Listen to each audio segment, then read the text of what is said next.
I couldn't believe my eyes when I pulled into Bayside Marina that Saturday morning.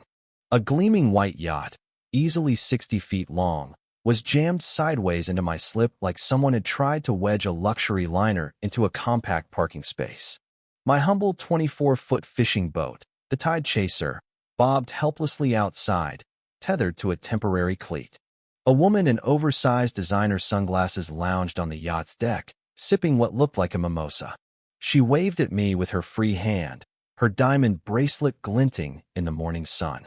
"Oh, you must be the owner of that little fishing boat," she called down, her voice oozing fake charm.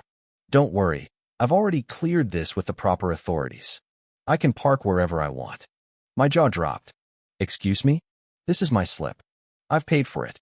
There's literally a sign with my name on it." I pointed to the weathered placard reading Slip 47, reserved for Carter. She laughed, a grating, high-pitched sound that spiked my blood pressure. "Oh, honey, didn't you get the memo? The HOA has new policies about community resource allocation. Premium vessels get priority access." She took another sip, clearly relishing my confusion. I immediately called the Marina office, hands shaking with anger.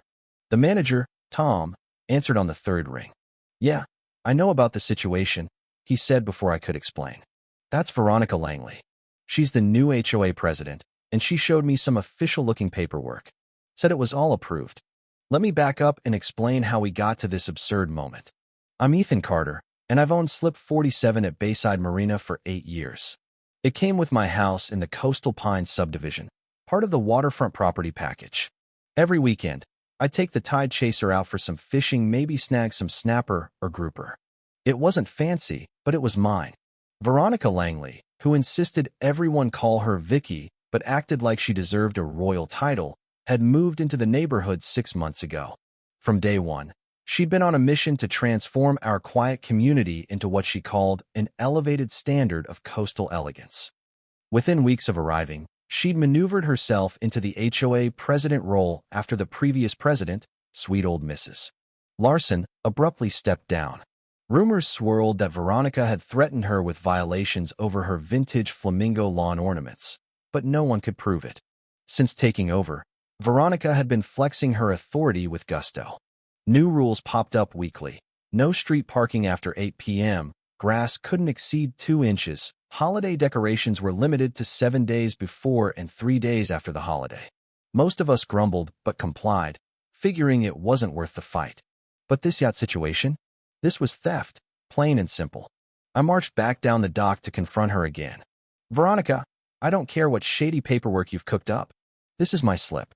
I pay $1,200 a month for it. Move your yacht. Now." She stood, revealing a designer nautical ensemble that probably cost more than my boat's engine. "First of all, it's President Langley to you.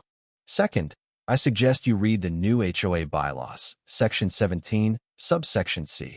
Community amenities can be temporarily reallocated for the benefit of residents who enhance neighborhood prestige." She produced a folder from somewhere and waved an official-looking letter, signed and notarized.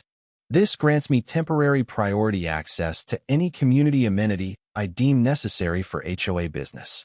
I'm hosting a critical fundraiser on my yacht tomorrow, potential investors, for that new community gate everyone's been wanting." I snatched the letter and scanned it. The language was vague, deliberately worded to sound more legitimate than it was, but there it was, her signature as HOA president, giving herself carte blanche to take whatever she wanted. Tom from the Marina office had wandered over, looking uneasy. "Look, Mr. Carter, I don't want trouble." She showed me the paperwork and threatened to have the HOA pull our commercial licensing if I didn't comply. My hands are tied. Veronica smirked. "Perhaps you should consider upgrading to a vessel more befitting our community standards. That little fishing boat is rather quaint." I spent the rest of the day digging. Veronica might have had the HOA intimidated, but maritime law was a different beast. The Marina leased slips to homeowners, but it was still governed by state and federal regulations. I made call after call, working through agencies. Then I struck gold. A buddy at the harbor master's office mentioned something intriguing. Any vessel over 50 feet required special permits in this marina. The slips weren't rated for that displacement. And if she was using it for commercial purposes like fundraising, that triggered a whole other set of regulations. The real breakthrough came when I called the Coast Guard's non-emergency line. The officer I spoke with sounded intrigued when I described the situation. "Can you tell me the yacht's name and registration number?" he asked. I walked back to the marina and snapped photos from every angle. The name Vicky's Victory was painted in gold script on the stern, but the registration numbers looked off more like cheap stickers than proper markings. The officer called back within an hour, his tone now deadly serious. "Mr. Carter, we're very interested in this vessel. Our records show significant discrepancies. We'll be conducting an inspection tomorrow morning." I kept this to myself, letting Veronica dig her own grave. That evening, she was on the yacht with a crowd, music blaring, fairy lights strung everywhere, turning my slip into her personal party venue. The next morning, I arrived early with a coffee and a folding chair. I wasn't missing this. Around 9 a.m., 2 Coast Guard vessels appeared in the channel, their orange and white hulls unmistakable. They moved with purpose toward the marina. Veronica was on her yacht's deck, in another designer outfit, prepping for her fundraiser. She waved cheerfully at the boats, probably thinking they were just passing through. Her smile vanished when both pulled up to her yacht.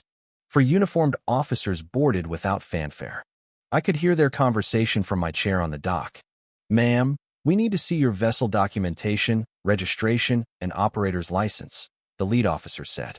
Veronica's voice hit a shrill pitch. "Excuse me? I'm the HOA president. This is private property. You can't just board my yacht without permission." "Actually, ma'am, we can. This marina is subject to federal maritime jurisdiction. Your vessel has been reported as improperly documented and creating a navigation hazard." She scrambled below deck and returned with a folder. "Everything is in order. Here are my papers." The officers examined her documents with cool professionalism. I watched as they made radio calls, checked numbers, and took photos. A crowd was gathering on the dock, including Tom from the Marina office. The lead officer's voice carried over the water. "Ma'am, these registration documents are fraudulent. This vessel isn't properly documented with the state or the Coast Guard. Additionally, it exceeds the maximum length allowed in this slip classification by 15 feet, creating a hazard for navigation and emergency access." Veronica's face flushed. "That's impossible. I bought this yacht from a very reputable dealer. They handled all the paperwork." "Ma'am, I'm also showing you're not licensed to operate a vessel of this size. And our records indicate this yacht was reported stolen from a marina in Savannah 3 months ago." The crowd gasped. Veronica looked like she might collapse. "Stolen? No, there's some mistake. I have a bill of sale." The officers weren't interested in her protests. "Ma'am, we're impounding this vessel pending a full investigation.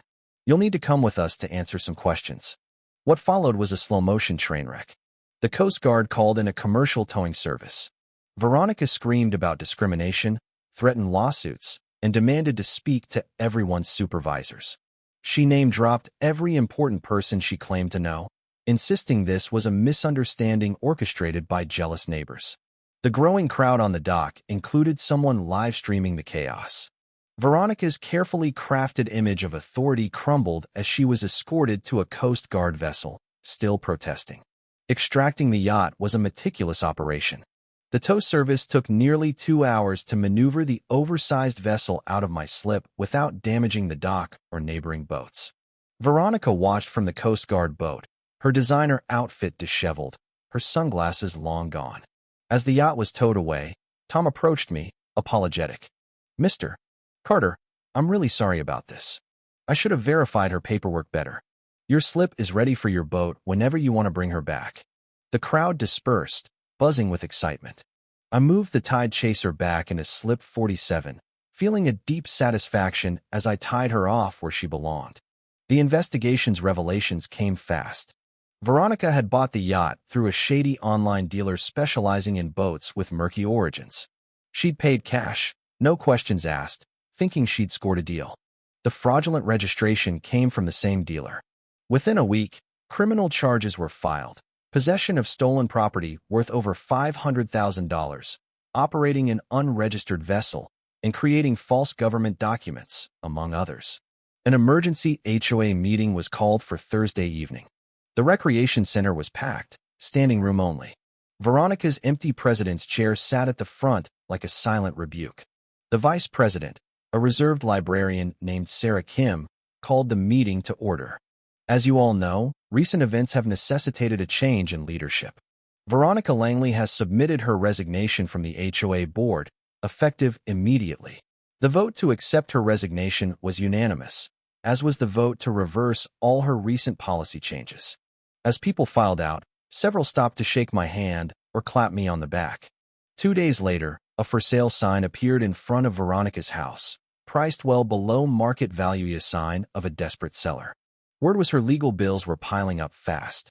The following weekend, as I checked my crab traps, Tom flagged me down at the marina. "Hey, Carter, got a minute? The marina board wanted me to give you this." He handed me an official envelope containing a letter offering a year of free slip rental and credit toward a larger slip if I ever wanted to upgrade. "It's our way of apologizing for the mess," Tom said. "Plus, between you and me, having someone willing to stand up to bullies is good for the whole marina community." The final news came through the neighborhood grapevine 3 weeks later. Veronica had pleaded guilty to several charges in exchange for a reduced sentence: 5 years in federal prison, 3 years probation, and over $200,000 in fines and restitution. Someone who'd been in the courtroom said she'd broken down crying when the judge read the sentence, still insisting she was a victim of envious neighbors and a biased system. But the evidence was ironclad, and her reign as HOA president and self-styled queen of Coastal Pines was over.